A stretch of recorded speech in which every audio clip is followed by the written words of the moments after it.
Hello viewers, this is Wagdarinal taking you through the story of A-level applied mathematics. And this video I'm going to go through the topic of errors in numerical methods. So this topic is suitable for students in both senior 5 and senior 6 offering principal mathematics as part of their combination.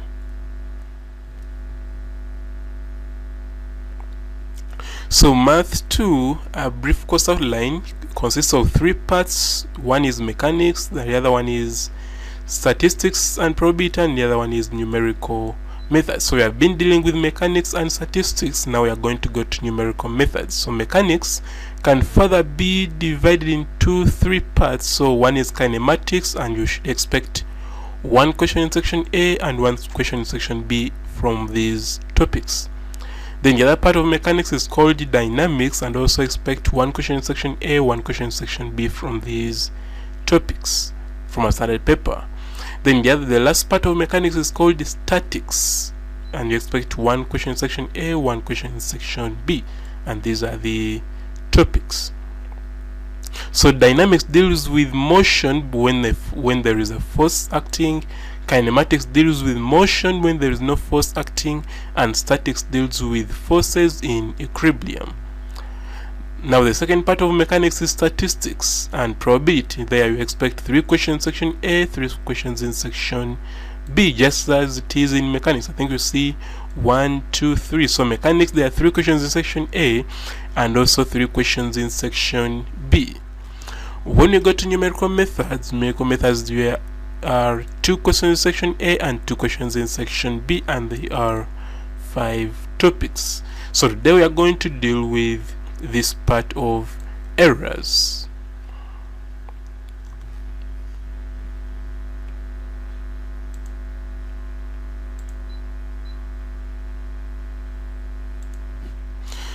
So errors are due to unavoidable inexactness or inaccuracy resulting from measurements, calculations, computation, and formulae.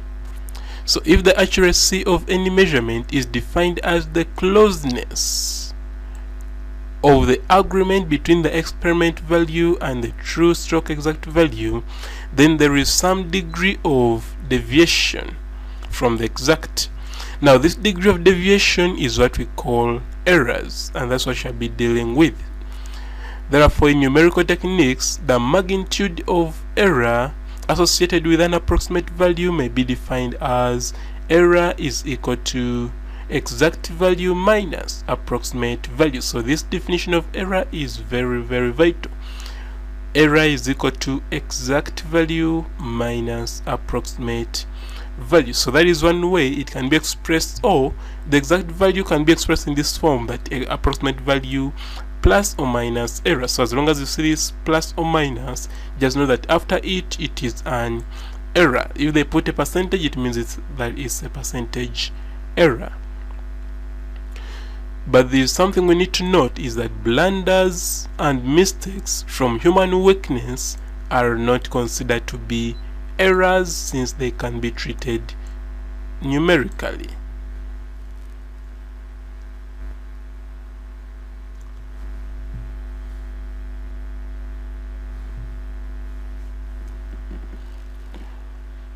So now we shall go to notations and symbols used under this topic of errors. So in this topic, we use uppercase letters or capital letters and lowercase letters or small letters. Now, remember, we have 2 parts. We have the exact value and the approximate value. Therefore, if uppercase letters are used to denote exact values, it means that lowercase letters will be used to denote approximate values. And similarly, the reverse is also true. If uppercase letters are used to denote approximate values, it implies that lowercase letters will be used to denote exact values.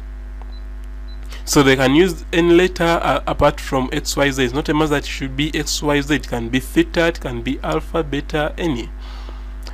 Therefore, if x denotes the exact value, then if capital X denotes the exact value, then small x will denote approximate value. So here in this topic, we are case sensitive. So you must learn to distinguish capital letters from small letters. Therefore, if x is an approximation of capital X, the error in x can be denoted by, so there are three ways to also denote error. You can denote it by change in x, or small change in x, or ex, or sometimes they'll give you a symbol which they in a question. But if they don't, you can let any of these ones to be the error. Therefore, like I said, the definition of error is exact minus approximate. So if you look at this statement, that if x is an approximation of capital X, what does that mean? It means that this small x is an approximate value, and this capital X is the exact value. Therefore, the definition of error must be the same. It has to be exact minus approximate. So in a question, you must be able to distinguish between exact value and approximate value. We shall see all that in this topic.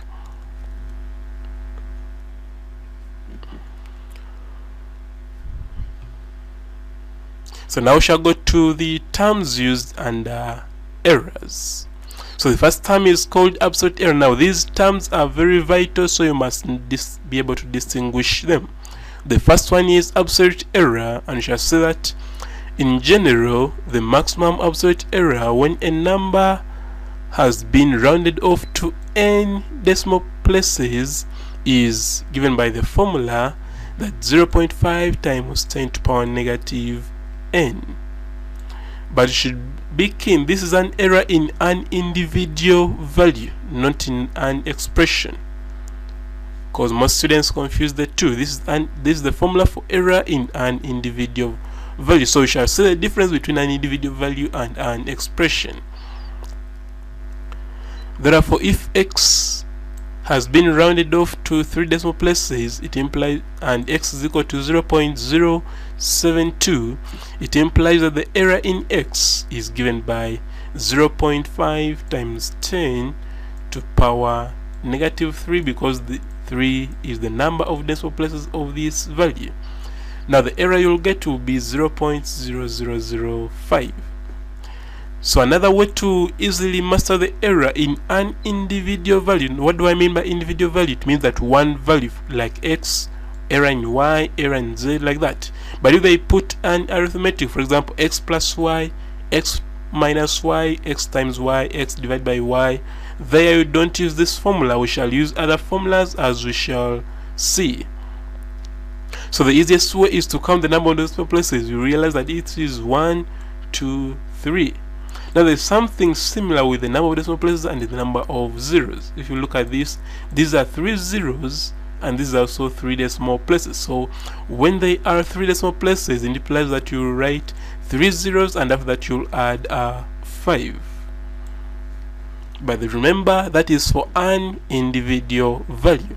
Now we put these magnitude signs because they talked about absolute. So error will always be a positive value. That's why they put the word maximum value. It should be a positive value so they can use it to add or subtract, as we saw in the previous slides in the definition for error.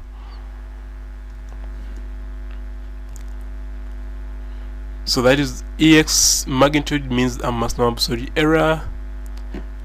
Now next will be relative error. So you have seen absolute error. Now what about relative error?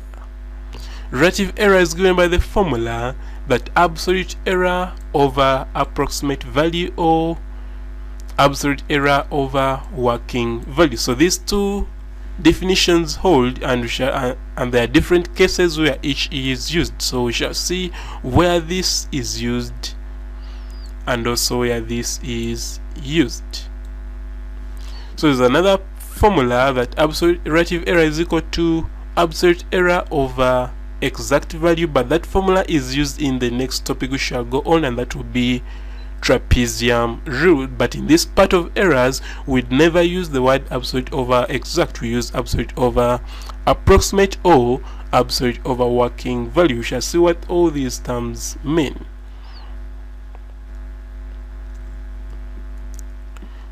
Then another definition is percentage error. Percentage error is the percentage of relative error. So you get this relative error and multiply by 100.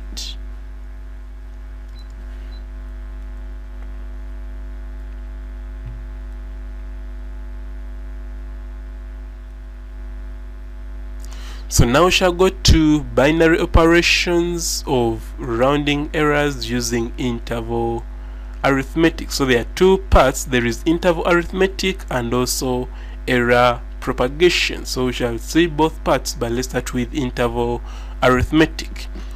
So interval arithmetic involves getting the error in an expression. I think you realize that now we are going to deal with error in expression. Previously, the formula we saw was error in an individual value, so you must get the difference. So you get this error in an expression by first calculating the maximum value, minimum value, and working value. After getting these, the error in a given expression can be got from the following formulae. So if we start with absolute error, so when they ask for absolute error in an expression, the two different words. The first one was absolute error in an individual value, or it was only one value, but if there are more than one, for example, x plus y, x minus y, x multiplied by y, or x divided by y, that becomes an expression, and the formula for getting absolute error will be maximum value minus minimum value over 2.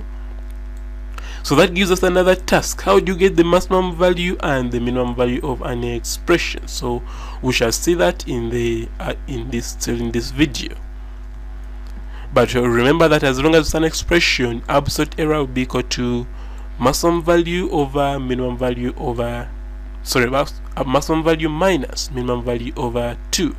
And remember, we are still under interval arithmetics, and there are two. There's interval arithmetics and also error propagation. So under interval arithmetic, this is how to get the absolute error. Then next, they can also ask for the interval within which a value lies. So interval means you put it in box bracket, not any other bracket. It has to be box bracket. Then you write the minimum value here and the maximum value there. So always remember that interval means you put both values in box bracket, not any other bracket. Then another definition is limits. Now limits means you put working value here, then you say plus or minus the absolute value here. So you have to calculate the working value and also calculate the absolute value, and then you put plus or minus in between the two. Then after that, you have to state that upper limit is equal to when there is a plus, and lower limit is when there is a minus. So another word for upper limit is called maximum value, another word for lower limit is called minimum value. Then relative error is equal to, now in this interval arithmetic is when we use the formula of relative error equal to absolute error over working value. Then the other part which we shall see, it is called error propagation. That is when we use the other part definition of relative error, which is absolute error over approximate value. So we shall see it when we come to that part. Then percentage error, like we said, it is relative error multiplied by 100. So these formulas are very, very vital, and we are going to first see how they are used before we go to the other part of error propagation.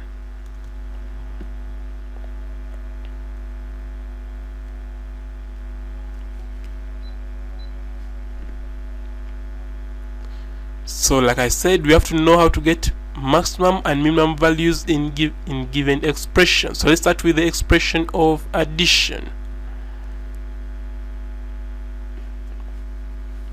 So we are going to derive some formulas. Like I said, deriving is different from proving. I told you that in trigonometry. So we are going to derive some of the formulas for maximum and minimum values in addition, subtraction, multiplication, and division. So let's start with addition.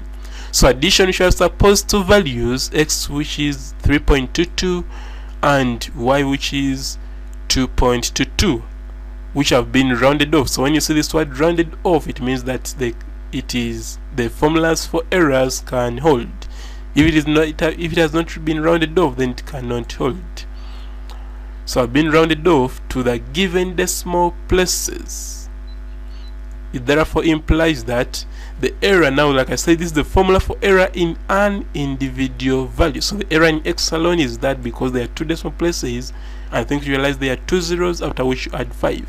Then this is 1 decimal place, it means that it will be 1 0, then you add a 5. That is a simpler way of getting error in an individual value. If not, you have to quote this formula.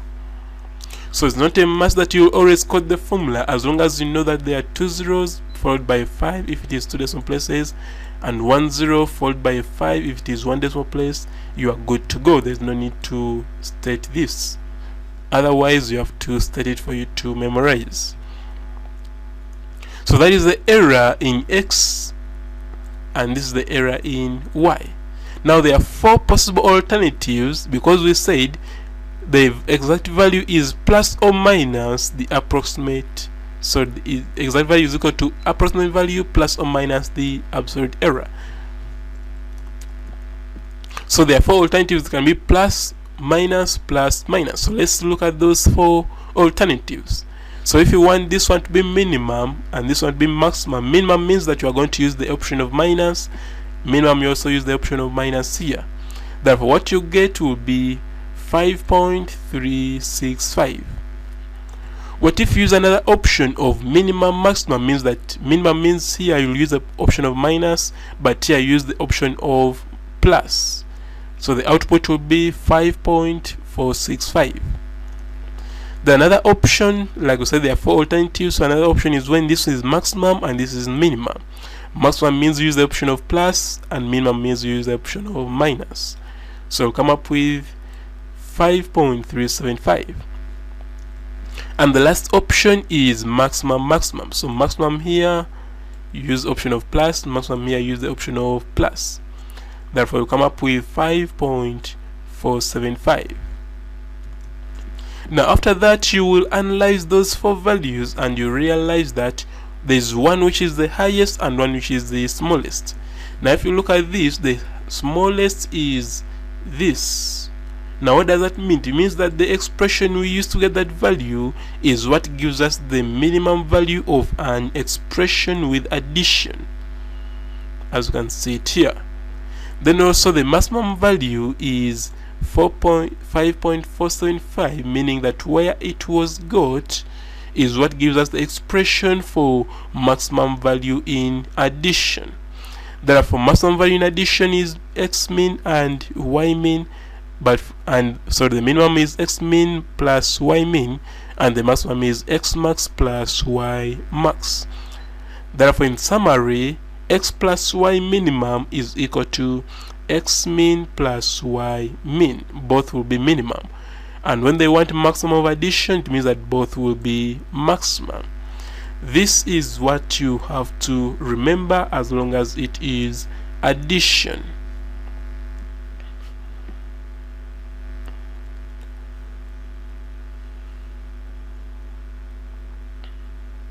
Now what if it is subtraction? So subtraction, say we shall go through the steps we have gone through. We have 2 values, x and y, and their errors, like we have already seen, there are those ones, implying that the 4 possible alternatives will be one when both are minimum.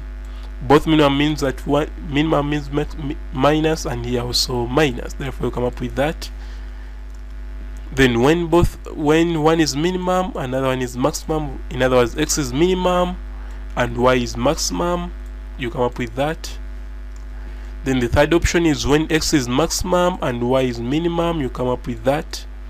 Then the last option is when x is maximum and y is maximum, you come up with that. Then after that you will analyze those 4 alternatives. One will be maximum, smallest, another one will be the biggest. So when you analyze, it is 0.965, which is the smallest, and where it was got by saying x minimum minus y maximum, meaning that this is the expression for the minimum value of subtraction, and the highest value is 1.075, which is this, and where it was got from is the expression for maximum value in subtraction.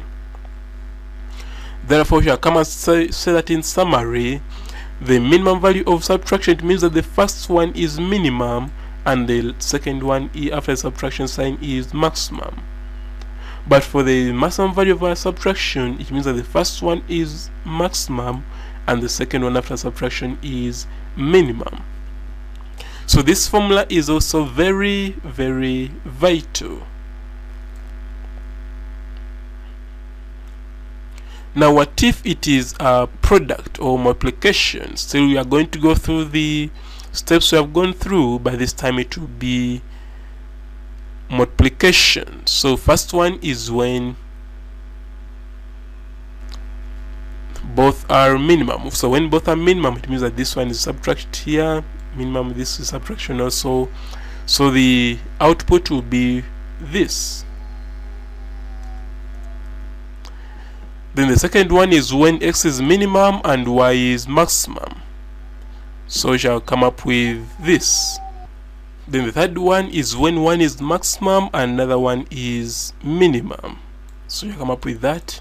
And the last one is when both are maximum. So you come up with that.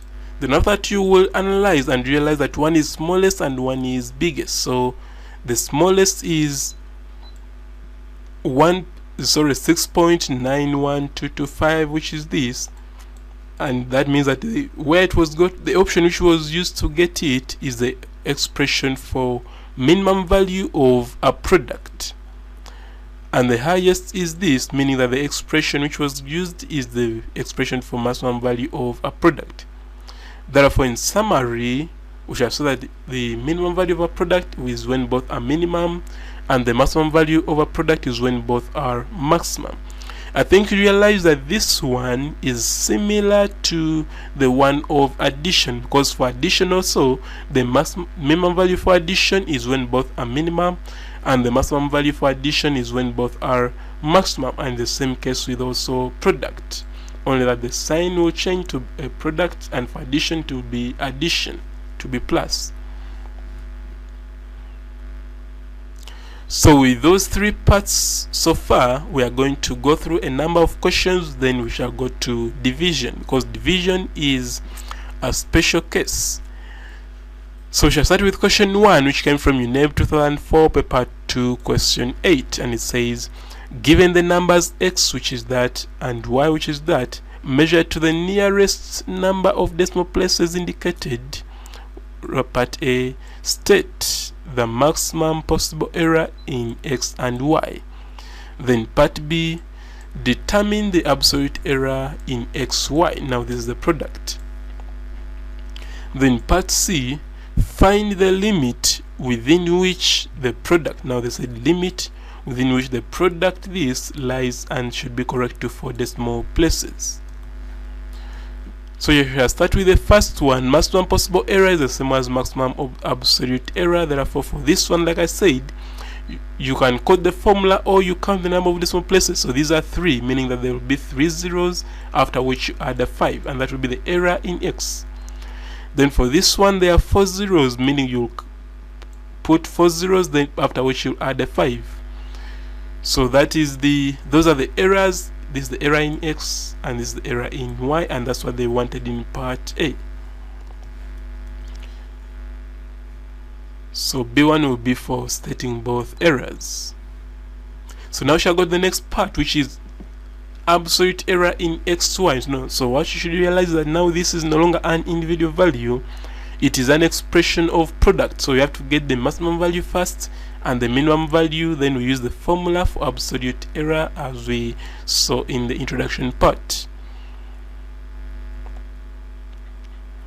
So the maximum value is when both are maximum. That is why here for x we put plus to mean maximum value for x, and also for y we put plus to mean maximum value for y. When you use a calculator, you shall come up with that. So here we use 6 decimal places unless they specified. In this case, they specified 4, but that 4 will be at the very end. So minimum value is when both are minimum, x is minimum and also y is minimum. So we shall come up with that. Therefore, absolute error is given by the formula that maximum value minus minimum value over 2. I think you remember that formula, so we'll come up with 0.000572. So that was part B. Now we shall go to part C, where they wanted the limits. So limits, since we have got the maximum and minimum, we shall just come and state while rounding off the required decimal places. So the upper limit will be this, but rounded off to 4 decimal places, and the lower limit is this, but rounded off to 4 decimal places. So basically that's what they wanted. So B1 will be getting both maximum and minimum. M1 is for this subtraction and dividing by 2, A1 for the output, B1 is for both limits rounded off to 4 decimal places. So that was question 1. Now we shall go to question 2, which came from UNEB 2009, paper 2, question 9a, and says the dimensions of a rectangle are 6.2 centimeters and 5.36 centimeters. Roman 1. State the maximum possible error in each dimension. Now note this word each dimension, it means that they want individual errors. Then part B, find the range within which the area of the rectangle lies. Now range is the same as interval. So we shall start with Roman 1. Roman 1, individual 1, this is 1 decimal place, it means that you write 1 0 then followed by 5. Then the width, these are 2 decimal places, it means that you write 2 zeros followed by 5. So these are the individual errors they wanted. And now we shall go to part B. Part B, they wanted the range within which the error lies. It means that we have to get the maximum value and the minimum value and put them in a box bracket. I think you remember that when we are talking about interval. So interval, the maximum value and minimum value are put in a box bracket. So that's the formula for area, and it's a product, therefore we have to get the minimum value for a product. Minimum value for a product is when both are minimum. I think we'll say this is minimum and this is also minimum. You come up with that minimum area. Then the maximum value of a product is when both are maximum. So this is maximum and this is also maximum, to come up with the maximum area. Now that we have the maximum value and the minimum value, we can come and quote the range. It has to be in box bracket. So they didn't specify the number of decimal places, that's why we use 6. So in errors, when they don't specify, it's advisable to use 6 or more. But better 6, because if you use more than 6, it may be extravagant. So it's better you use 6 decimal places to be on the safer side. So basically that's what they wanted. Now let's see how much can be awarded. So B1 for both individual errors, M1 for this substitution, B1 for this output, M1 for this substitution, B1 for this output, and B1 for stating the range. So that was question 2. Now we shall go to question 3, which came from UNEB 2012, paper 2, question 14a, and it says the length, width, and height of a water tank were all rounded off to 3.65. so this is the length, then 2.14, that is the width, and 2.5, which is the height. Determine in meters cubed the least and greatest amount of water in the tank can contain. So least and greatest amount, when you see this word amount or capacity, it means volume. So they want minimum and maximum volume. So first of all, we are going to first get the error in each measurement. So error in length will be, these are 2 decimal places, so you write 2 zeros followed by 5. Width are 2 decimal places, still you write 2 zeros followed by 5. And height is 1 decimal place, it means that you write 1 0 followed by 5. So those are the individual errors. Now we shall go to maximum and minimum. So volume is this, therefore it is still a product, meaning that the minimum value all will be minimum. That's why you see here minus, minus, minus, and the output is that. So that is the least volume which they wanted. but they also wanted the greatest. So the greatest means maximum, and maximum value for a product means that all are maximum. So that's why I say a maximum, maximum, maximum. So the output will be that, and basically that's what they wanted. Now let's see how marks can be awarded. So B1 for writing these individual errors or using them, then M1 for this substitution, A1 for this output, M1 for this substitution, A1 for this output. So that was question 3. Now we shall go to question 4, which came from UNEB 1999, paper 2, question 9A, and says that the area A of a parallelogram formed by vectors A and B tilde is given by that, where theta is the angle between the vectors. Find the percentage error made in the area if A and B are measured with errors of plus or minus 0.05 and theta has been measured with an error of plus or minus 0.5 degrees. Given that magnitude of A is 2.5, magnitude of B is 3.4, and theta is 30 degrees. So the good thing, we are given the expression for area, and it is a product, meaning we have to get the maximum value for a product and also minimum value for a product. Then we use the formulas to get the percentage error at the end.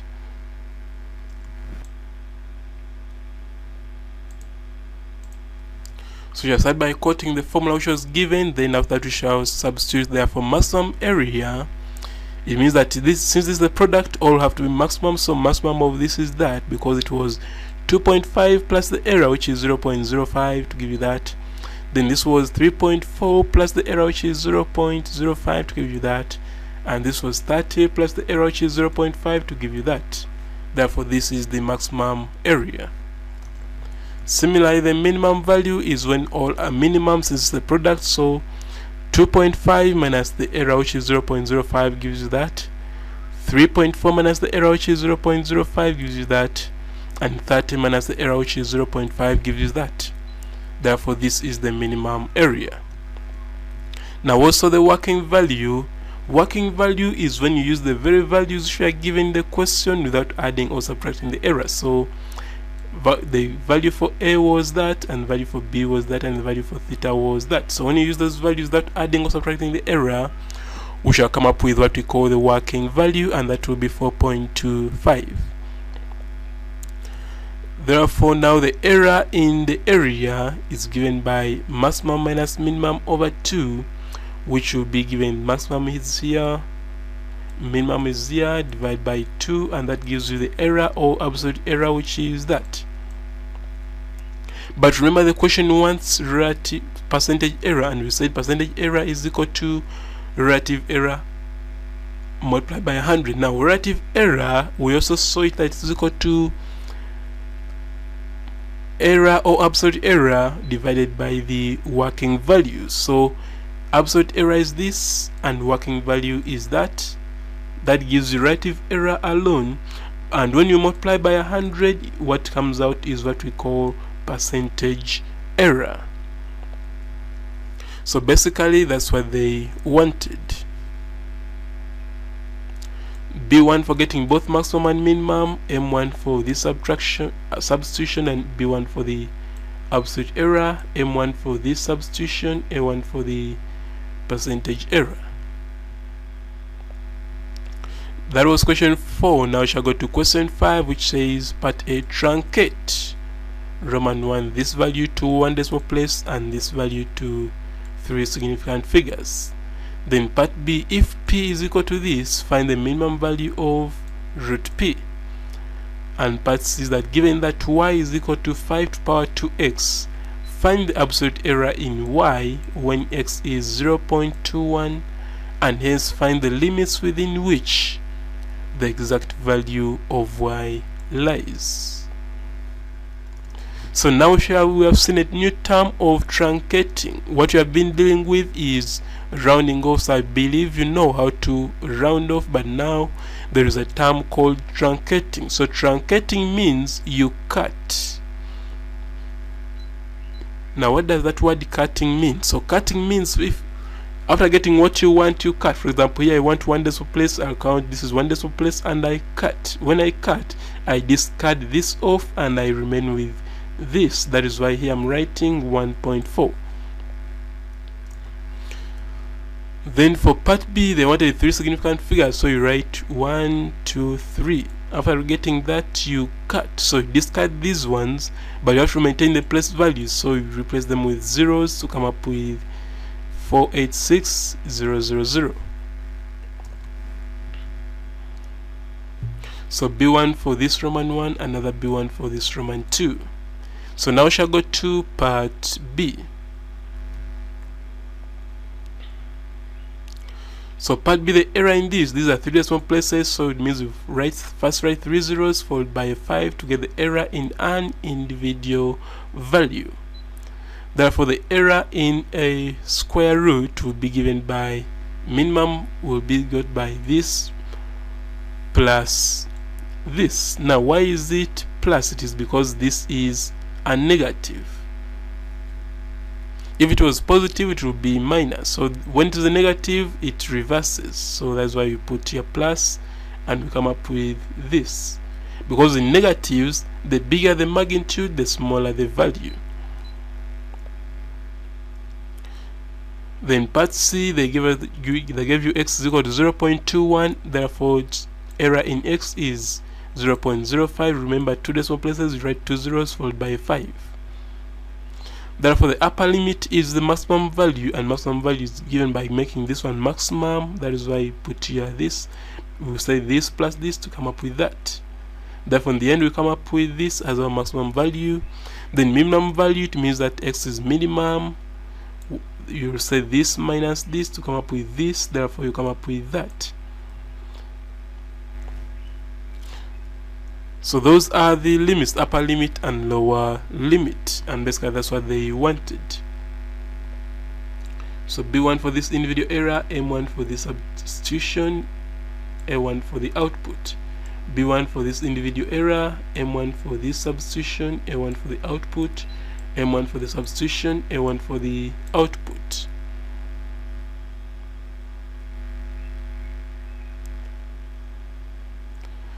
So now we shall go to minimum and maximum value of quotient. Remember, I said quotients are treated in a special way. We shall see why. Because there are 3 parts. One is when both quotients are positive. Another one is when the numerator is negative and denominator is positive. Another one is when the denominator is negative and numerator is positive. So all those 3 parts have different way of being treated. Therefore, let's start with the one where both are positive. Now, the procedure which we are used to derive the maximum and minimum values for addition, subtraction, and product is the same procedure which is going to be used. Therefore, x and y are those ones as we saw them previously. Error in x is that, error in y is that. Therefore, the 4 alternatives is when both numerator and denominator are minimum. Minimum means this is minus, minus, so you come up with that. That is one option. Another one is when numerator is minimum and denominator is maximum, so you come up with that. Then the third option is when numerator is maximum, denominator is minimum, you come up with that. And lastly is when both are maximum, you come up with that. So after that, you analyze and look at the get the smallest and the largest. So the smallest is this, which is this, and it was got from minimum over maximum. So this is a formula for minimum value of a quotient, positive quotient to be specific. And 1.5 was got from this, meaning that this is the expression for maximum value of a quotient, and it should be a positive quotient. Therefore, in summary, minimum value of a quotient means that numerator is minimum and denominator is maximum. And maximum value of a quotient means that numerator is maximum, denominator is minimum. But that works for positive quotients. So the question is, what if the numerator is negative? What do you do? So we are going to derive in the same way. We have those values, we have their error. I think we realize that because we want a negative numerator, we have made x to be negative. The errors will remain, and the four alternatives will be that the first one is when both are minimum. Minimum means that this one is minus, this one is also minus. You come up with negative that. Then the second option is when numerator is minimum, denominator is maximum. You come up with that. Third option is when numerator is maximum, denominator is minimum. You come up with that. And lastly is when both are maximum, and you come up with that. Then from there you ask yourself which one is the smallest and which one is the largest. So the smallest is negative 1.5. Like I said, in negative values, the bigger the magnitude, the smaller the value. So this is the minimum, and it was got from minimum over minimum, meaning that this is the expression for getting minimum value of a quotient with a negative numerator. And the largest is this, and it was got from here, meaning that this is the expression for getting maximum value of a quotient with a negative numerator. Therefore, in summary, we shall say that minimum value of a quotient with a negative numerator is minimum minimum, and the maximum value is maximum maximum. So you don't forget that. I think you realize that's different from the one with positive quotient. So that is the second case. What if now is the denominator which is negative? So I'm going to go through the same procedure of getting the four alternatives, and then we conclude. So the first alternative will be that when both are minimum, you come up with that. And when numerator is minimum, denominator is maximum, you come up with that. And when numerator is maximum, denominator is minimum, you come up with that. And lastly, when both are maximum, you come up with that. Then from there you identify the smallest value and the largest value. So the smallest is this, and it was got from here, which is, therefore this is the expression for minimum value of a quotient with a negative denominator. And also the largest is this, which was got from this, and this is the formula for maximum value of a quotient with a negative denominator. Therefore, in summary, we shall say that if the denominator is negative, it means that the minimum value is maximum maximum and the maximum value is minimum minimum.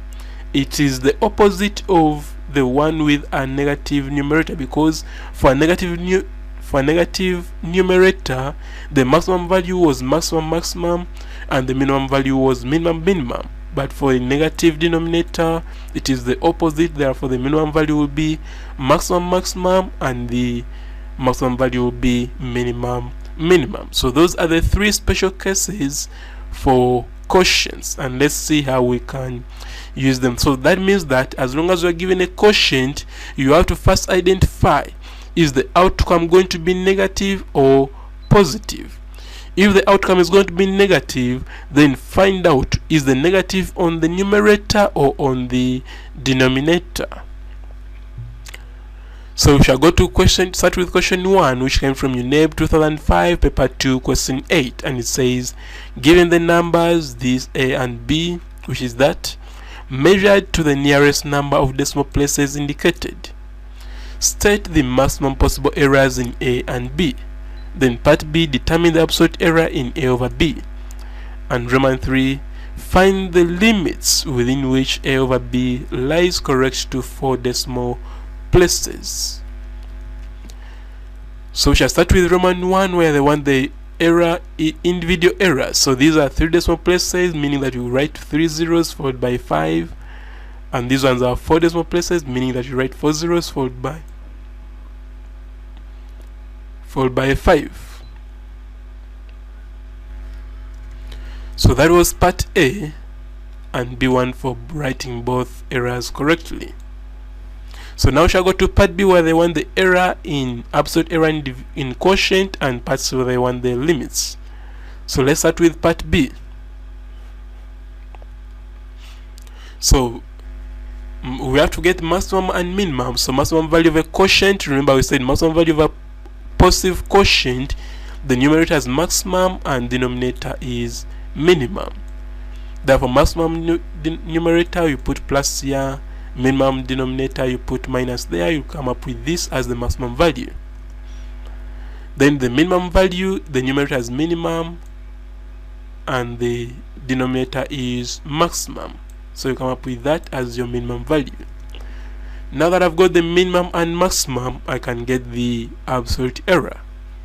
So error is maximum minus minimum over 2 to come up with 0.000075 as your absolute error. So part Roman 3, they wanted the limit. So the upper limit is this maximum value but rounded off to 4 decimal places. Lower limit is this but rounded off to 4 decimal places. So basically that's what they wanted. So M1 for this both maximum and minimum, M1 for this substitution, A1 for the output, B1 for both setting both upper and lower limit. So that was question 1. Now we shall go to question 2, which came from UNEB, November 1998, paper 2, question 4, and says that given that X is that and Y is that, correct the given number of decimal places, state the maximum possible errors in the values of X and Y, and hence determine the absolute error, and Roman 2, the limits within which the value of the quotient X over Y lies, giving your answer to 2 decimal places.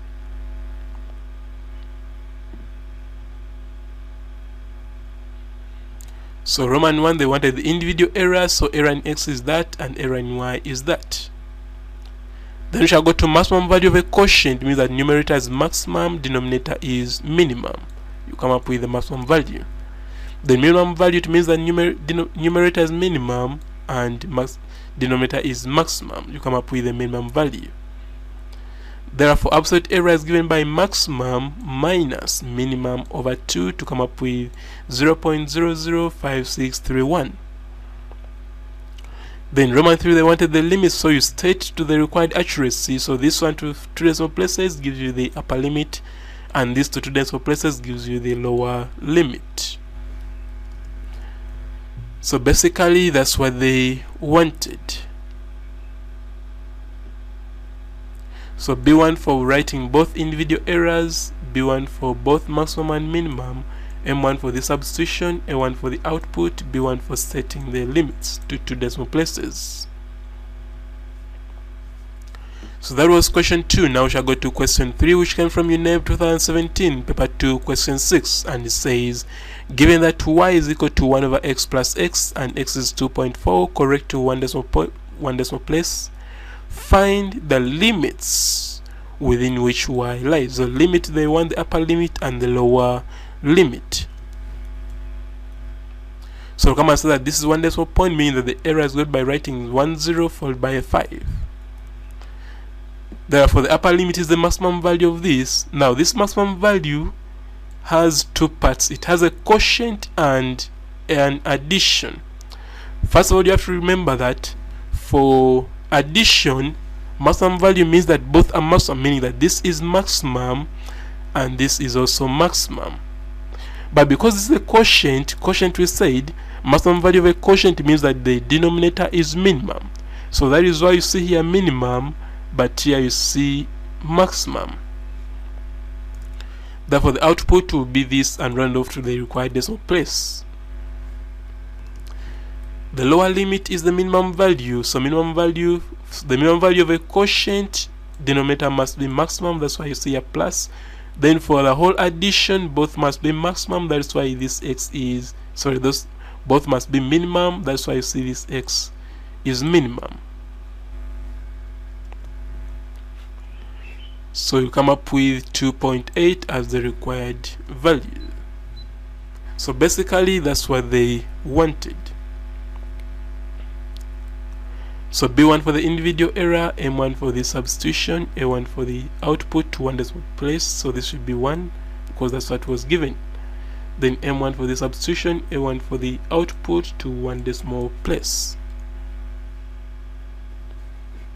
So that was question 3. Now we shall go to question 4. Question 4 came from UNEB March 1998 paper 2 question 9a, and it says given that the values x is that, y is this, and z is that, each have been approximated to the nearest integer, find the maximum and minimum values of y over x, z minus x over y, then x plus y, multiply everything multiplied by z.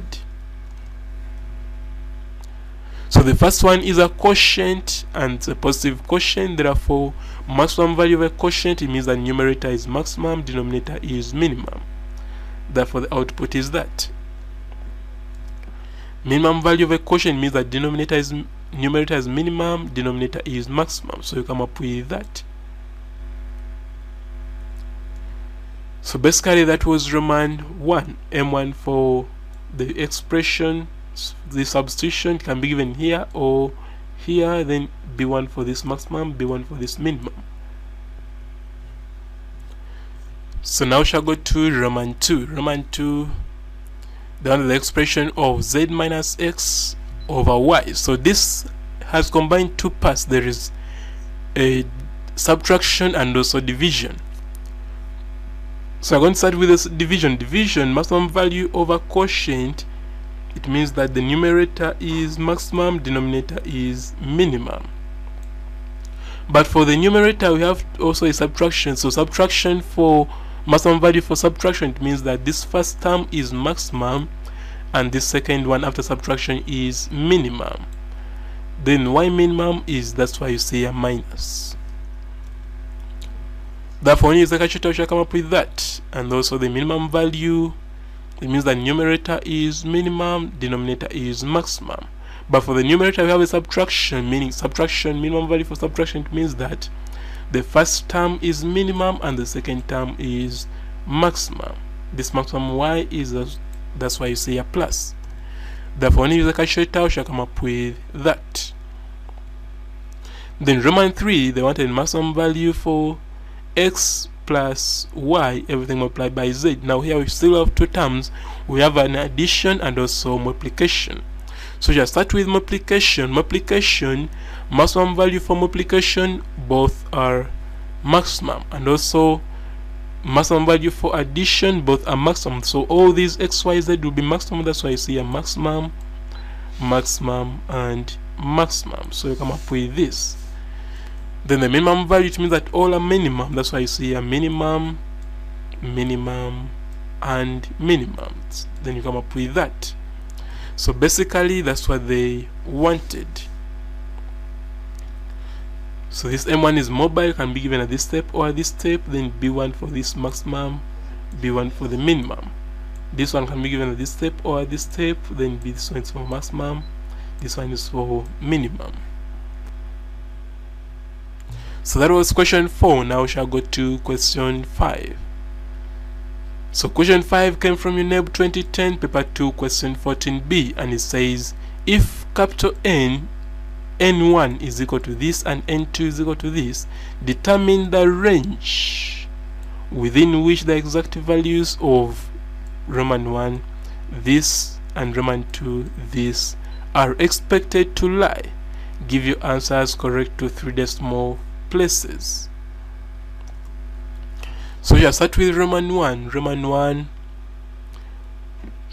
we are going to first get the error. So the error in N1 is 3 zeros followed by 5.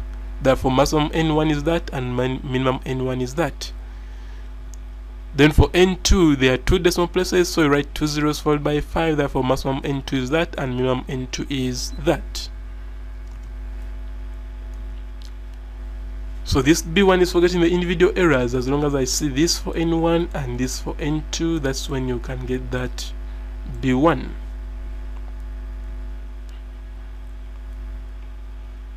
So now we shall go to the answer in what is required. So maximum for this one, this is the product and a subtraction. Now we shall first deal with the product. Product means that all are maximum. So this is maximum, and also this one is maximum.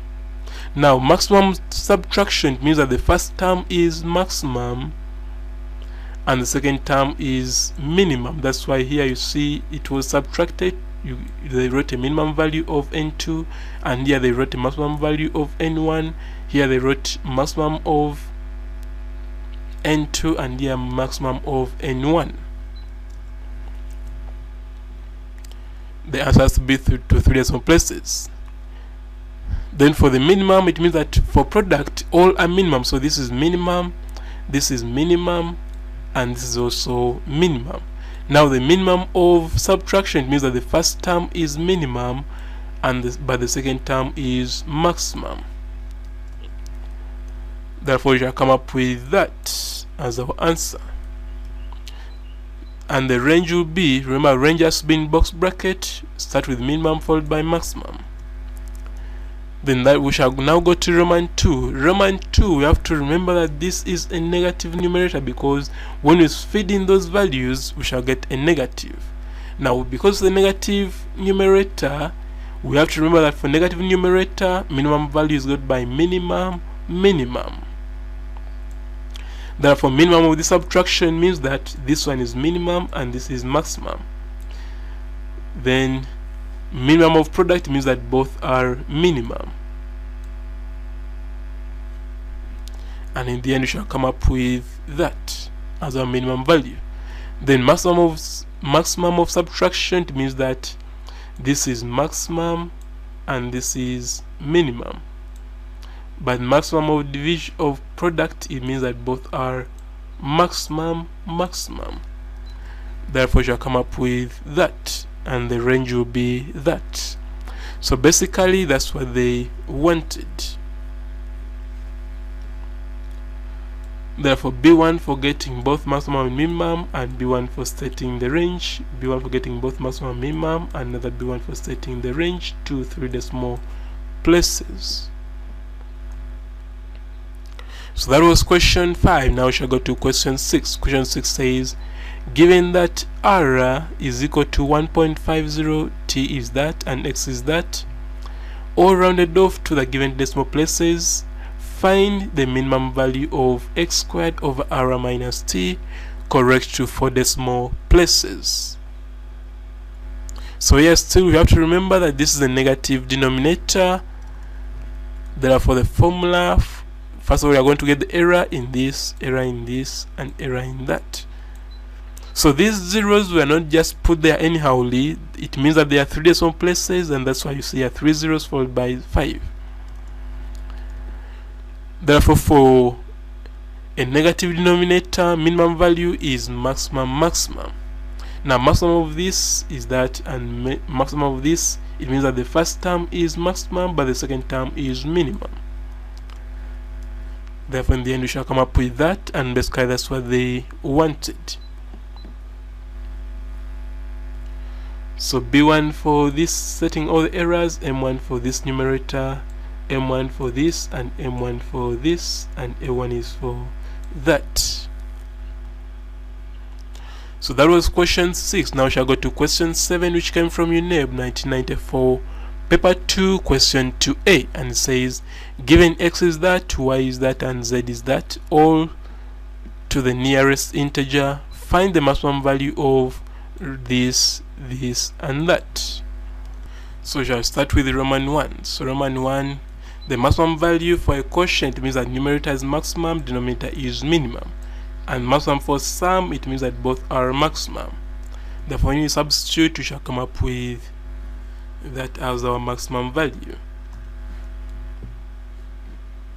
So B1 for the individual errors, when I see this for x, this for z, and this for y, I'll be able to give that B1.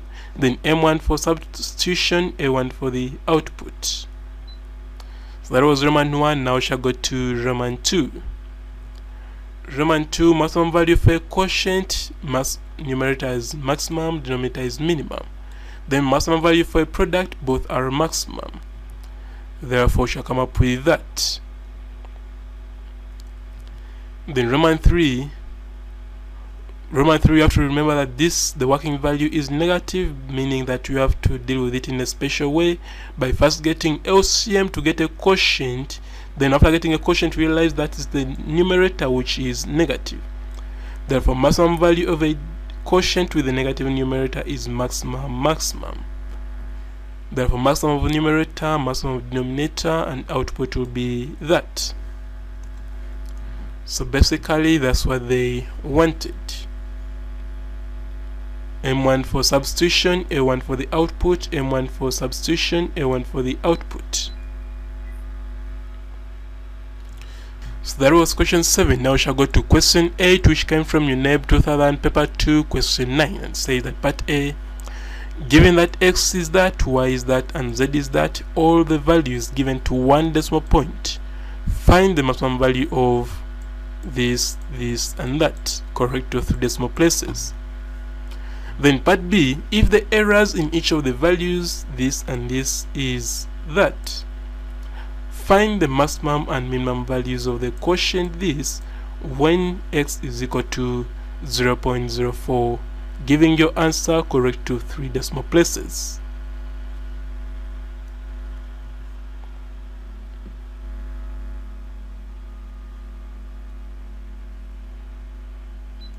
So you start with Roman 1. The maximum value of this quotient is maximum minimum.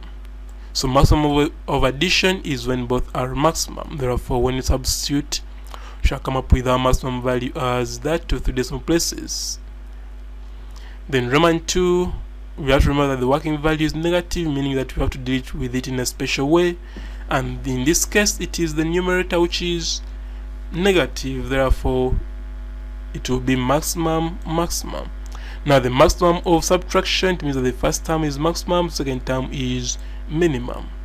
Therefore, when you substitute, we shall come up with this as our maximum value. So B1 will be for this, for the individual errors, as long as I see this for x, this for y, and this for z, that is B1. M1 for substitution, A1 for the output. M1 for substitution, A1 for output.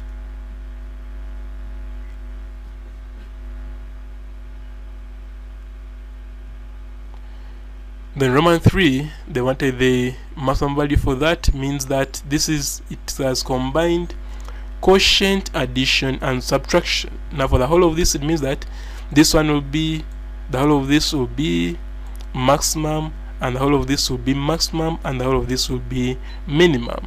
So for a quotient, maximum means that the denominator is minimum, that's why I see a minimum. Then here maximum means the denominator is minimum, that's why you see a minimum. And this minimum means that the denominator is maximum, that's why you see a maximum. Then we can substitute and get our value as this to 3 decimal places. So that was part A. Now we shall go to part B. Part B, that does that x is 0.04. So when I substitute this, I'll be able to get this. But in this case, they already give us the error as that, so you don't change it. Then also e negative x is that. Therefore, maximum value will be got by maximum numerator over minimum denominator. That's why here you see plus and here you see minus to come up with that. Then minimum quotient, it means that minimum numerator, maximum denominator. That's why you see a minus and here you see plus to come up with that. So basically, that's what they wanted.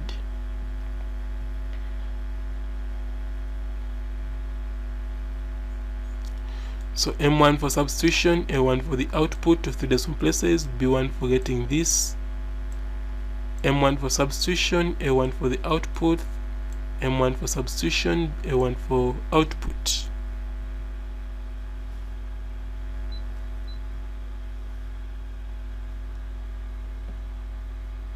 So we have been dealing with interval arithmetics. Now we are going to go to the other part, which is called error propagation. So still the operations are the same: addition, subtraction, multiplication, and division. So we shall start with absolute error in addition using error propagation. We saw absolute error in addition using interval arithmetics. Now we are going to use error propagation. Now here we suppose x is a positive number rounded off to capital X, creating an error ex. and y is a positive number rounded off to capital Y, creating an error EY. The error in the sum xy can be got as follows. So you start by saying that error in individual error in x is this, and error therefore x is that, and also error in y, individual error in y is that. Remember, the definition matters. So in this case, small x is the exact value and capital X is the approximate value. Here still small y is the exact value and capital Y is the approximate value.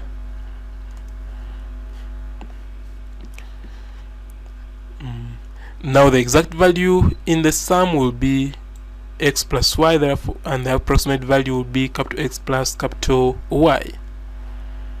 Then from there you shall remember that error is equal to exact minus approximate. So exact sum is that and approximate sum is that.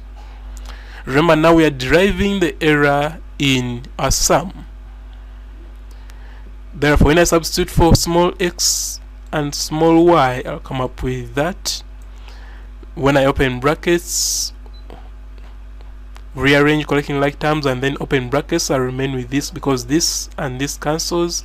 You remain with only these two. So that is error, but they want absolute error. So what you do, you come and put magnitudes to mean absolute. Then you remember triangular inequality, that this one is less or equal to the magnitude of each when it is split. From there, that's why the word maximum absolute error comes in. So maximum absolute error will be equal to that. So in summary, we shall say that the maximum absolute error in sum is equal to absolute error in x plus absolute error in y. Then maximum relative error is absolute error over approximate value. I think, remember, we saw two formulas for relative error. One was absolute error over working value, which we saw under interval arithmetics, and the second one was absolute error over approximate value, which we are using in this part of error propagation. Then maximum percentage error is absolute error over approximate value multiplied by 100. In other words, relative error multiplied by 100. So that was absolute error in addition. What if it was subtraction? So we shall still go through the same procedure. We suppose capital X and small x and capital X, then also small y and capital Y. Therefore, the error in x will be exact minus approximate, error in y will be exact minus approximate. Therefore, exact value is this subtraction and approximate is that subtraction. Therefore, error will be that. And when you substitute for x and for y, we shall come up with that, rearranging, then cancelling out this with this, we remain with that.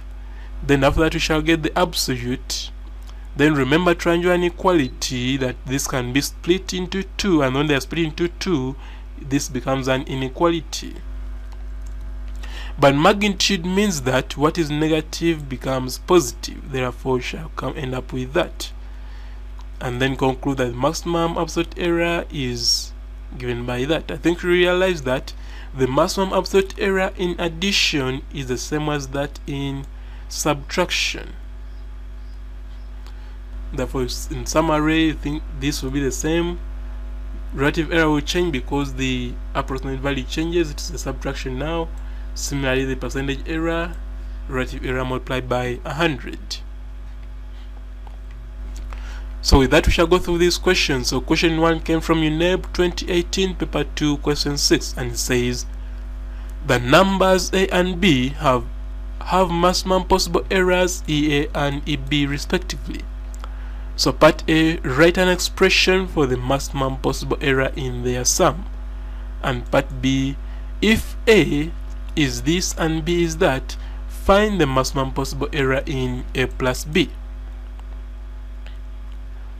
So we shall start with part A. So part A, we already saw that the expression for maximum possible error in sum is absolute absolute error in A plus absolute error in B. Therefore, we are given A is that, therefore the error in A is that, B is that, and the error in B is that. Therefore, when the one maximum possible error, we shall come and substitute in this error in A, error in B. You come up with this as your answer. So in under error propagation, we no longer need to get maximum minus minimum over 2. That is used under interval arithmetics. But in error propagation, we use the formulae we have derived to get the absolute error, relative error, and percentage error.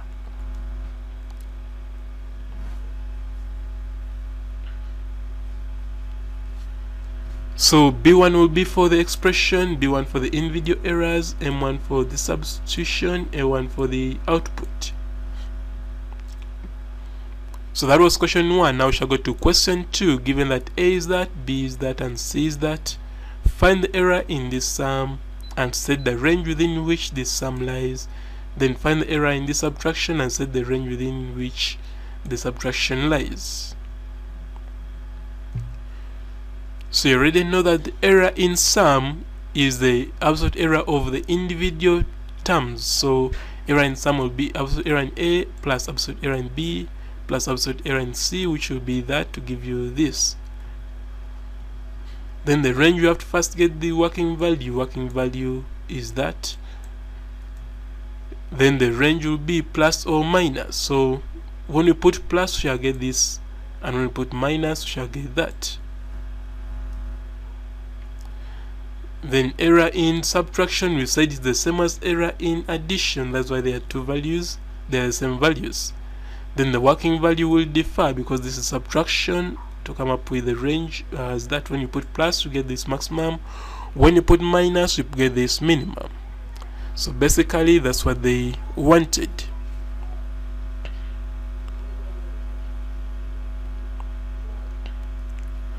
So M1 for this, A1 for this, B1 for this, B1 for this, M1 for this, A1 for this, B1 for this, B1 for that.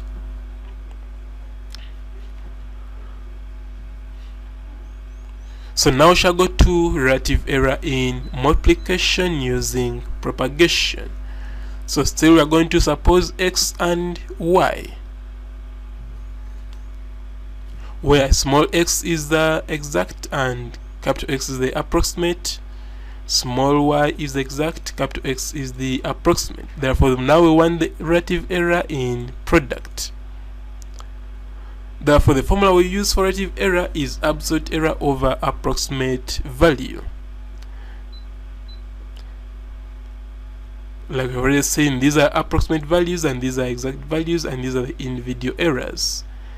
Therefore, we shall come and say that error from the definition is exact minus approximate. Also, this exact minus approximate. Therefore, exact value is this product and approximate is this product with uppercase.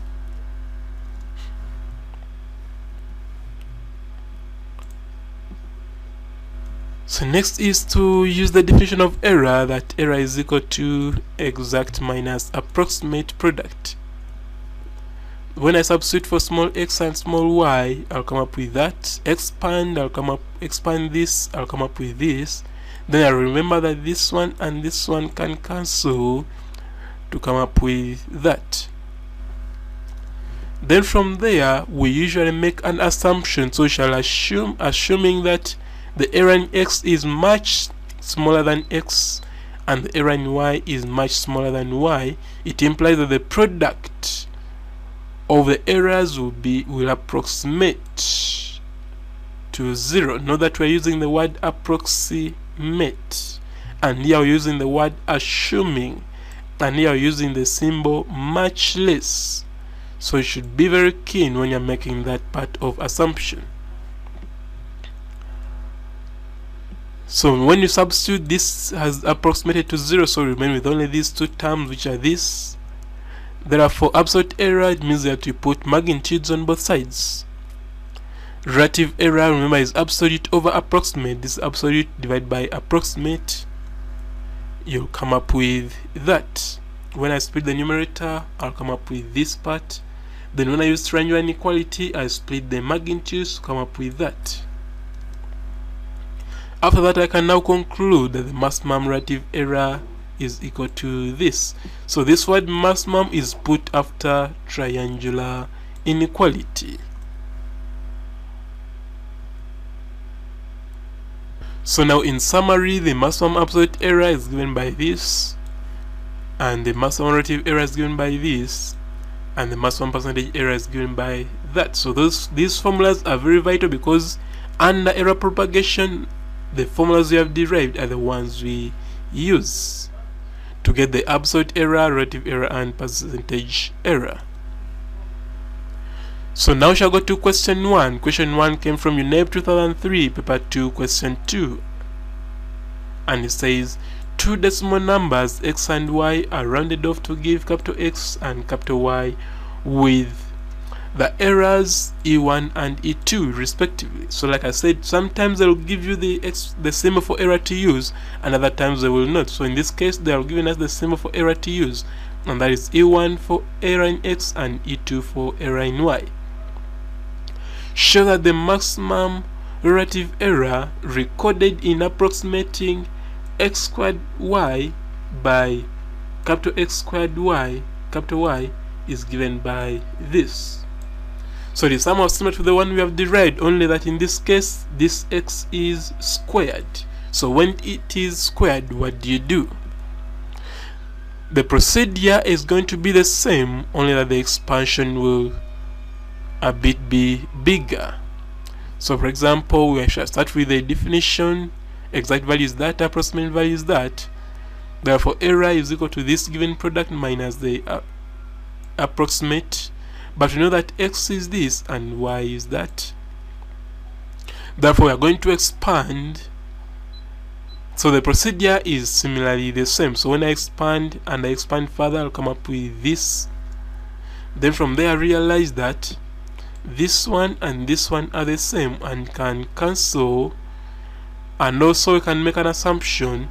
So assuming this E1 is much smaller than X and E2 is much smaller than Y, then the product of two errors will always approximate to 0. The product of two or more errors will approximate to 0. So E1 multiplied by E2 approximate to 0. So we are using this because I'm seeing it here. Then I'm also seeing this product of three errors, it will also approximate to 0. Then I'm also seeing this product of two errors, it will also approximate to 0. Therefore, remain with this because this has cancelled, this has cancelled, and this has cancelled, and this has gone with this. So I'm remaining with 1, 2, only two terms, which are these. So before we go to the next slide, let's see marks for this slide. One for the definition, which is given at that step, and another one for the assumption.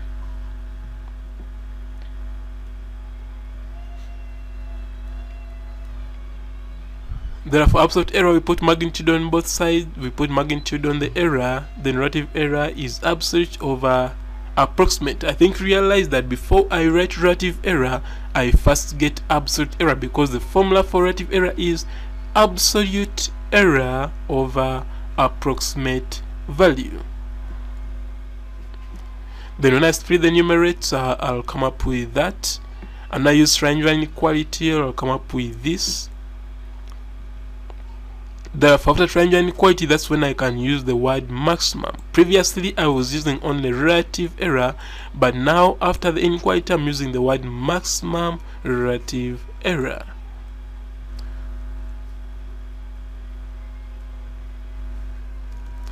So basically, that's what they wanted. So M1 for this relative error, M1 for triangular inequality, B1 for the maximum relative error, which they want. So that was question 1. Now we shall go to question 2. Question 2 came from UNEB 2019, paper 2, question 14b, and says, show that the maximum possible relative error in y sine squared x is given by this, where delta x and delta y are the errors in x and y respectively, and hence find the percentage error in calculating y sine squared x if y is this and x is that. So this plus or minus means that this is the error in y and this is the error in x.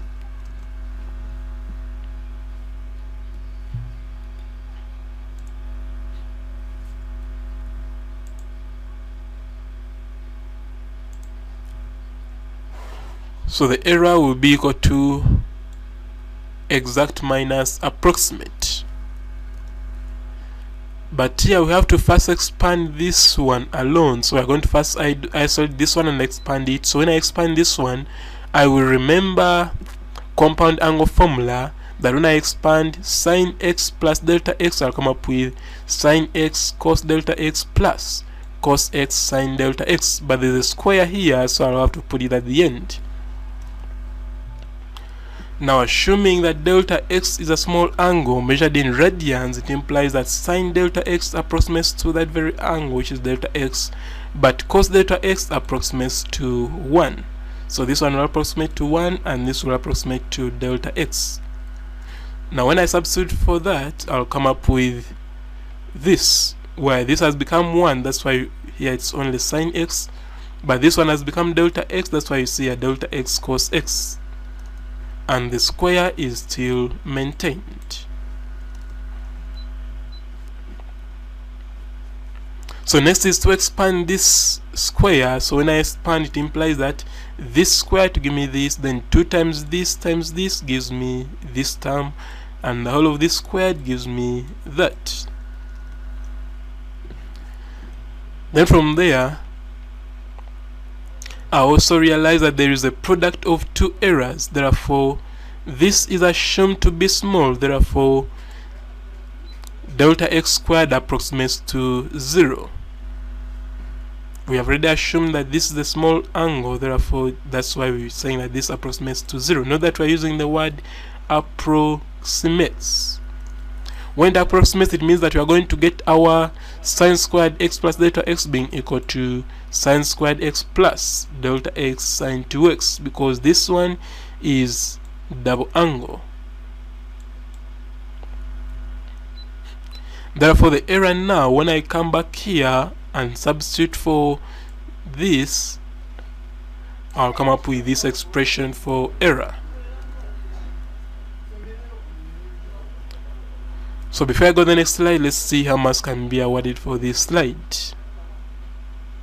So B1 for this error, then B1 for expanding with assumption. So expanding, which is that with assumption.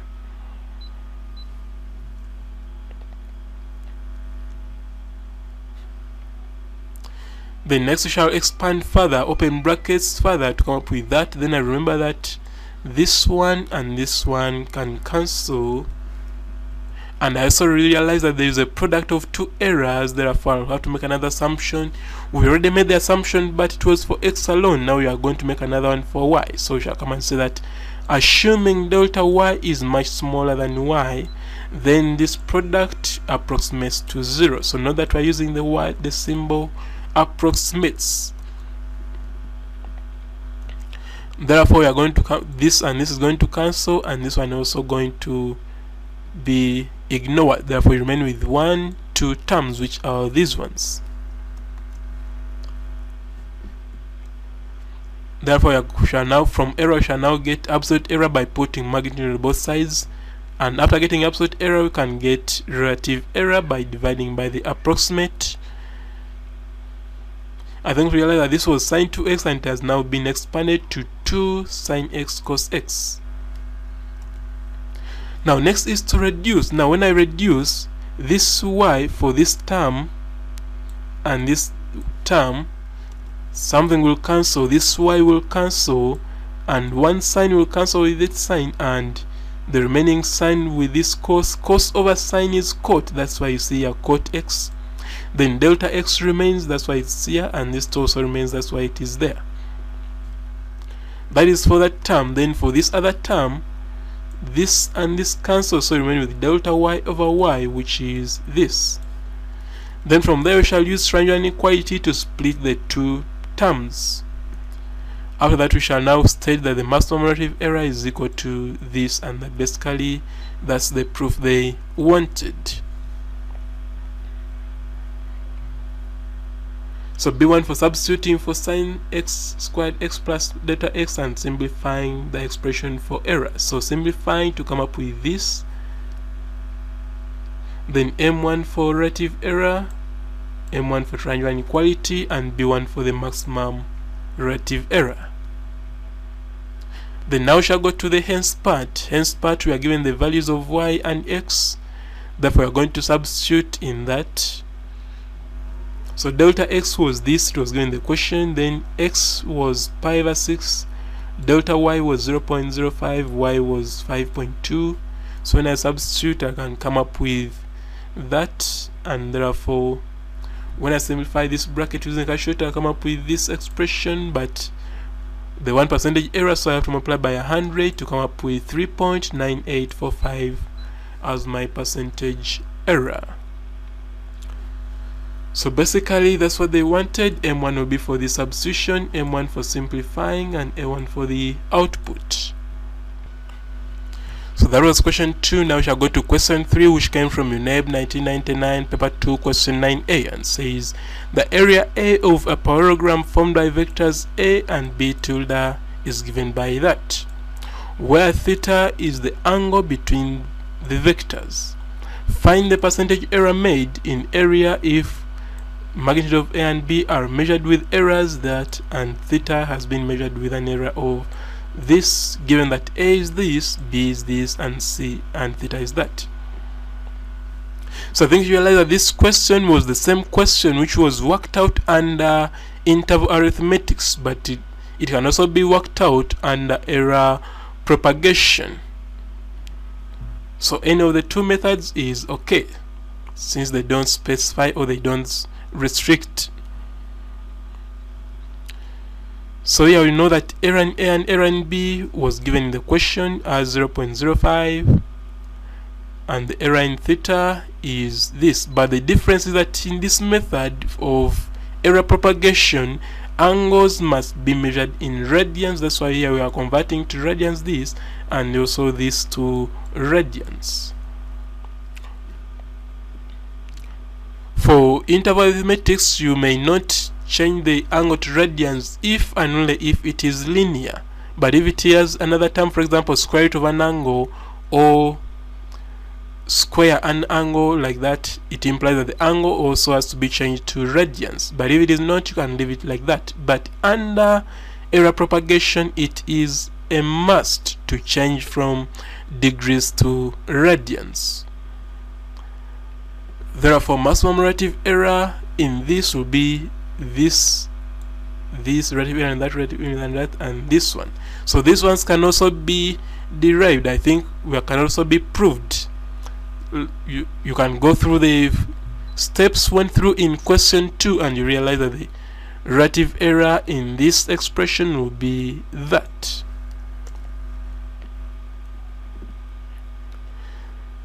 Therefore, when I substitute, error in B was this and B was that, error in C was this and this was that, then error in theta was this, and cot this 30 degrees is in radians, it is that. Therefore in the end I'll get my maximum relative error as that. But remember the 1% error, so we shall multiply by 100 to come up with that. So basically that's what they wanted. B1 for getting the individual errors, especially converting it to radians, M1 for the substitution, A1 for this output, M1 for the substitution, A1 for this output.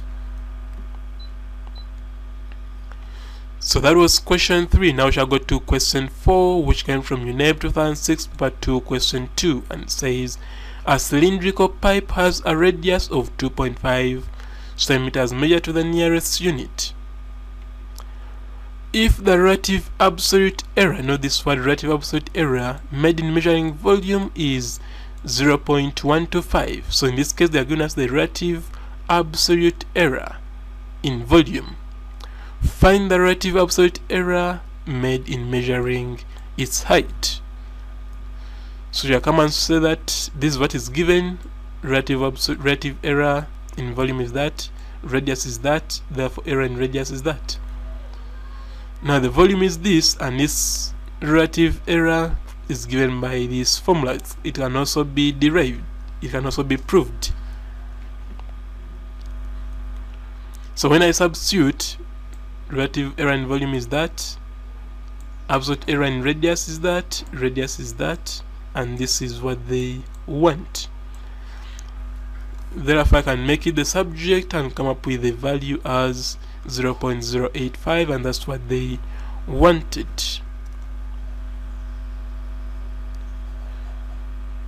So B1 for getting this individual error in radius, M1 for the substitution on the left hand side, this one for the right hand side, this one for making this one the subject, and A1 for the final answer.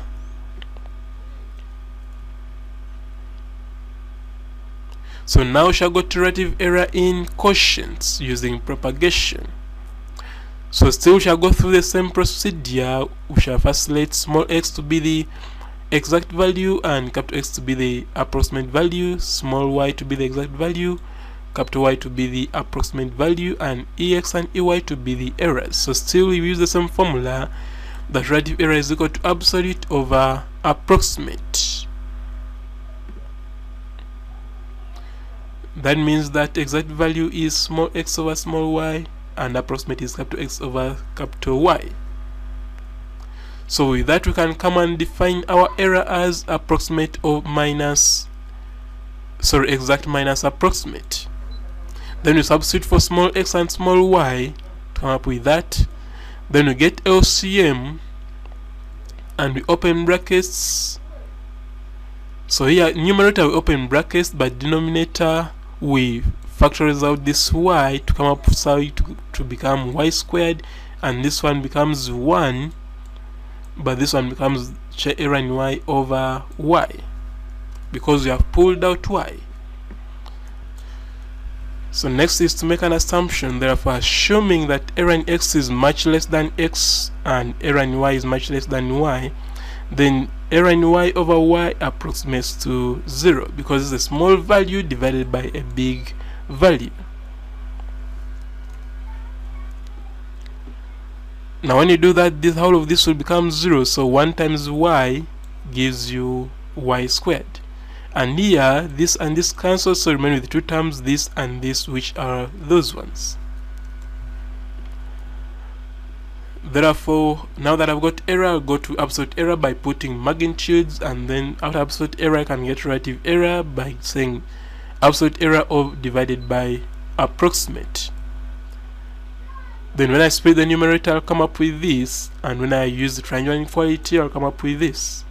Then realize that this minus is no longer here because it's magnitude. Therefore, maximum relative error will be given by that. So I think realize that here I was using only relative error, but here I'm using maximum relative error after in triangular inequality. So in summary, we shall say that maximum absolute error is given by this, and maximum relative error is given by that, and percentage error, maximum percentage error is given by that.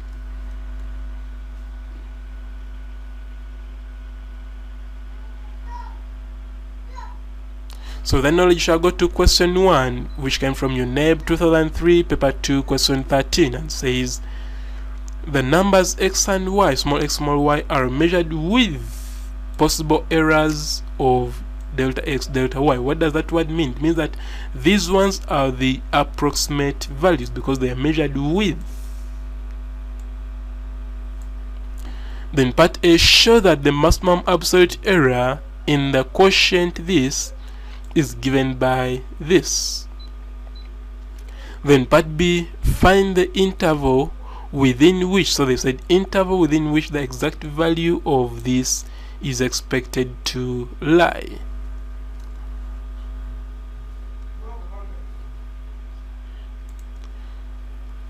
So just start with part A.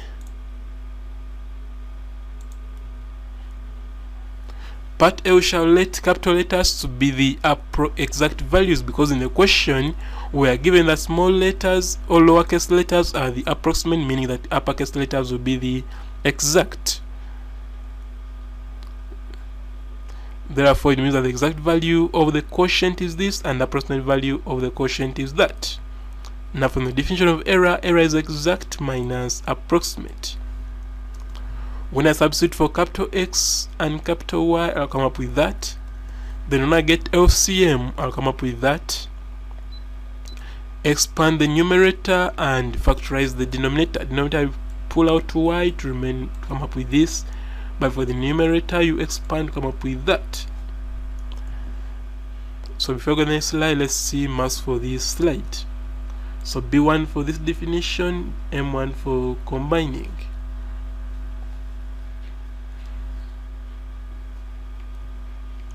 Then assuming that delta x or error in x is much less than x and error in y is much less than y, it implies that this division of error divided by the y is very small, because this is a small value and this is a big value, so it approximates to 0. When it approximates to 0, I remain with this one. Therefore, absolute error will be this, and triangular inequality gives me that by splitting these terms. So why I'm using these magnitudes is because in the required proof, each value was given a magnitude, and remember, when they want you to prove, the expression you get at the very end must be exactly the same. Therefore, maximum absolute error will be equal to this which they wanted. But remember, we use the word maximum only after triangular inequality. So now we shall go to part B. Part B, maximum absolute error, we are going to substitute. Y is this, error in x is that, x is this, error in y is that. Then y squared is this squared. Therefore, the outcome is that. The interval will be working value minus the absolute error to get minimum value, and working value plus absolute error to get maximum value, which is that. So basically, that's what they wanted.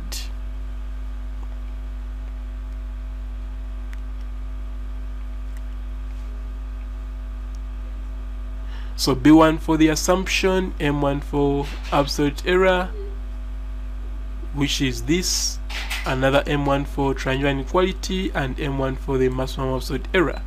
Here M1 for numerator, denominator, and output. So numerator, denominator, and output.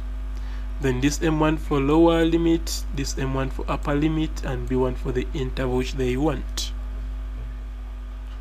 So now we shall go to question 2, which came from UNEB 2007, paper 2, question 14, and says the numbers a and b are rounded off to small a, small b, with the errors e1 and e2. So what does that mean? It means that capital A, capital B are the exact values, and small a, small b are the approximate values, because they are rounded off to this. Then Roman 1, show that the maximum relative error made in approximation of A over capital B by small a over small b is this. Then part B, if also the number capital C is rounded off to small c with error E3, deduce. Now here they use the word deduce the expression for the maximum relative error in taking the approximation this as this in terms of this. So we want to deduce in terms of that. Then Roman 3, given that A is that, B is that, and C is that, are rounded off to the given decimal place points, find the range, they use the word range, within which the exact value of the expression this lies. So just start with Roman 1.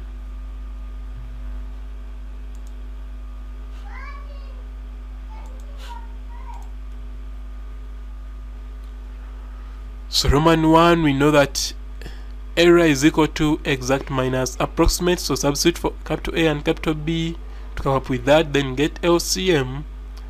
Then for that, expand the numerator, factorize the denominator, then make an assumption assuming this is much less than this and this is much less than this, then this is approximate to 0, just as we have always been doing. So before we go to the next slide, let's see how marks can be awarded for this. So this for definition, this for combining, and this for assumption.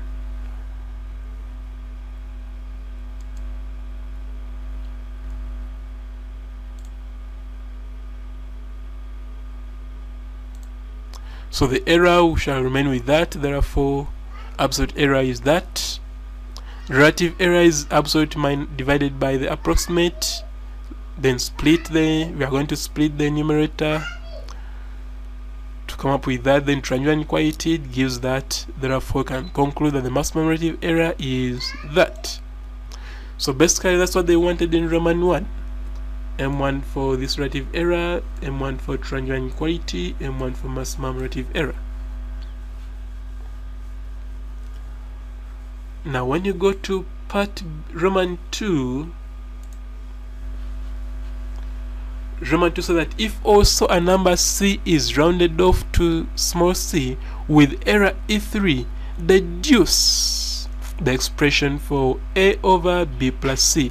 So deducing means you use comparison. For example, if you compare this with this, you realize that where there was only capital B, there is now b plus c, meaning that here, this one, where there is b alone, there is going to be now b plus c, and where there was e2 alone, there is going to be an error in b plus c, which is e3 plus e2. So let's go and conclude that and deduce that.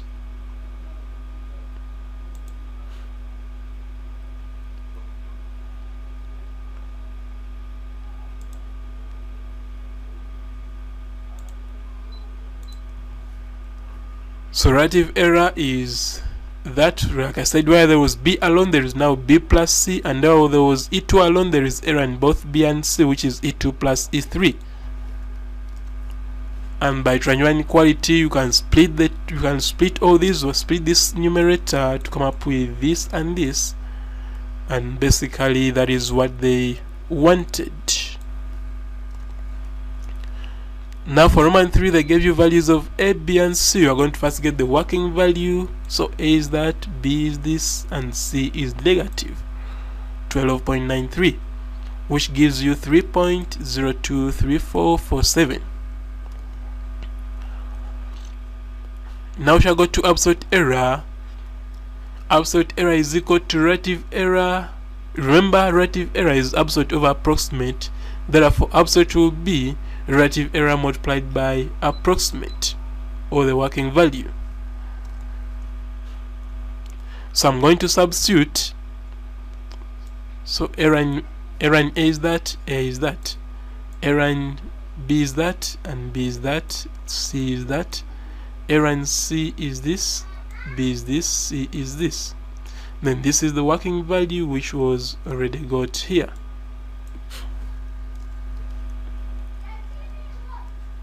Therefore, when I use a calculator to simplify all this, I come up with 0.002096. Therefore, the range will be this working value minus the absolute error to get minimum value, and also absolute working value plus the absolute error to get the upper limit. Basically, that's what they wanted. Now let's see how much can be awarded. So B1 for this expression or deducing, B1 for working value, M1 for substitution, A1 for output, M1 for both lower and upper limit, and B1 for the required range. So now we shall go to error in a function with only one variable. So if a function is fx, then the absolute error will be ex multiplied by f prime x, where f prime x is the derivative of this function and ex is the error in x alone.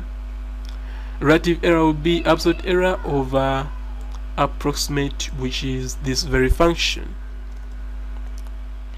So with that, we can go through this question. It says given fx is equal to tan root x and x is greater than 0, find the expression for the maximum percentage error in fx, where x has an error ex, and hence calculate the maximum percentage error given that x is 45.5.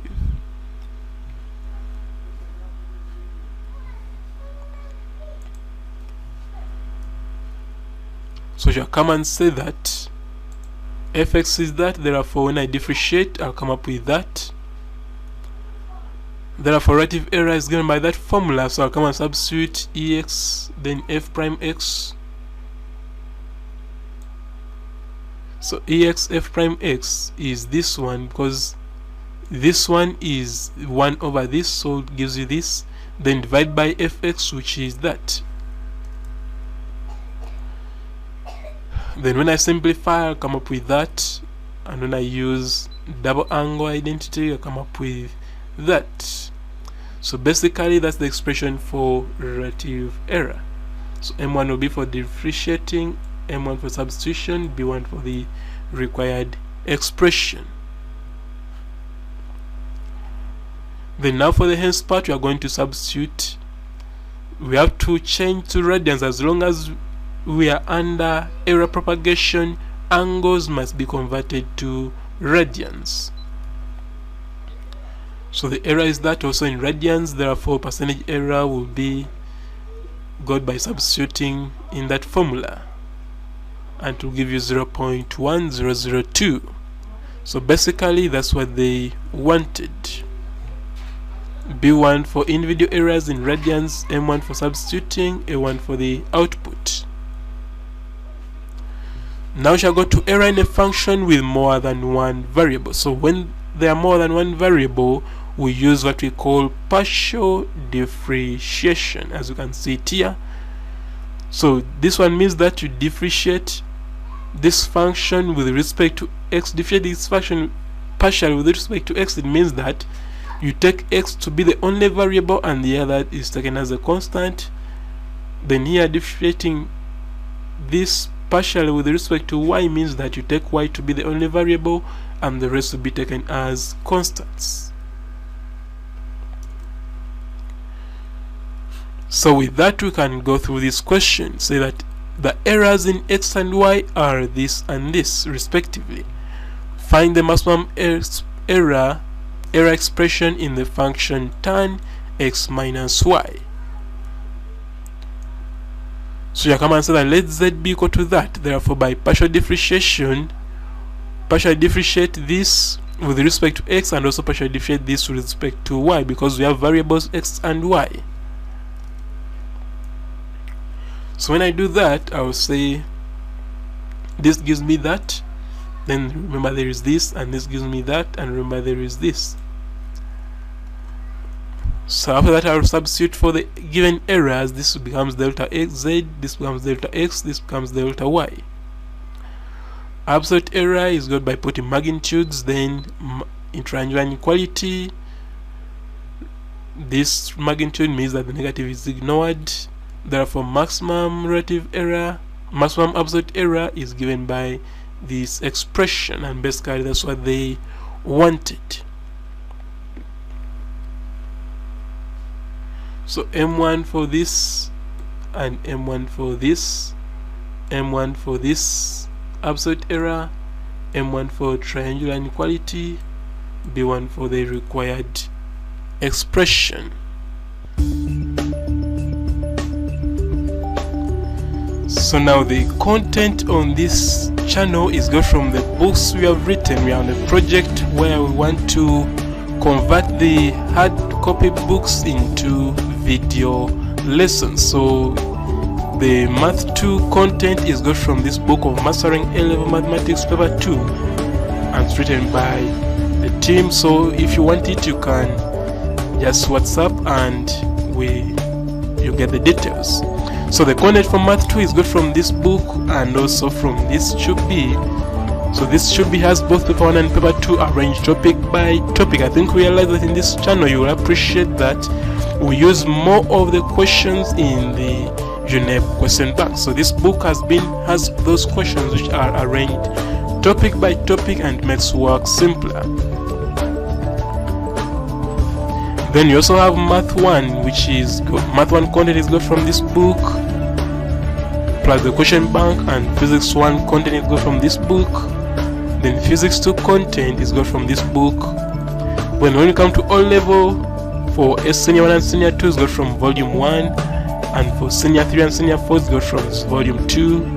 Sub-Math content is got from this, and O-Level content is got from that question bank. So if you need any of these copies, you can get them by calling the author or sending a WhatsApp text on +256 704 989851. So the very contact is also here. So that brings us the end of this video. Thank you for watching, and be reminded that the next video will be on trapezium rules, still under numerical method. So if you are not yet subscribed, please click on the subscribe button below this video so that you can receive updates when the next video on trapezium rule has been uploaded. And also, if you know of any student who is not yet on this platform, please share the link of this video with them via social media platforms like Facebook and WhatsApp, so that we can all benefit as a family.